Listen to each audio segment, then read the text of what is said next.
Hi అండి. రెగ్యులర్గా తినే పూరీలు పిల్లలు అప్పుడప్పుడు బోర్ కొడుతున్నాయి అనిపించినప్పుడు, లేదంటే ఏదైనా వెరైటీ పూరీ కనుక చేయాలి అనిపించినప్పుడు ఇలాంటి మల్టీ కలర్ పూరీని ఒకసారి నేను ట్రై చేశాను.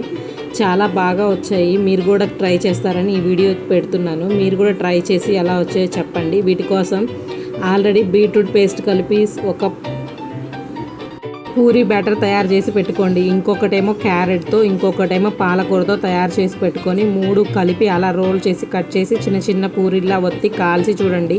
చూడటానికి ఎంతో చాలా బాగున్నాయి. అంతే అండి, రెడీ అయిపోయినాయి. మీకు ఇష్టమైన కర్రీతో ఇంకా టేస్ట్ చేయడమే. మీరు కూడా ట్రై చేసి ఎలా వచ్చిందో తప్పకుండా కామెంట్ రూపంలో నాకు చెప్పండి. ఇంకా ఇలాంటి ఏమైనా ఈజీ రెసిపీస్, వెరైటీ రెసిపీస్ కావాలంటే కామెంట్ రూపంలో చెప్పండి. నేను తప్పకుండా అప్లోడ్ చేయడానికి ట్రై చేస్తాను.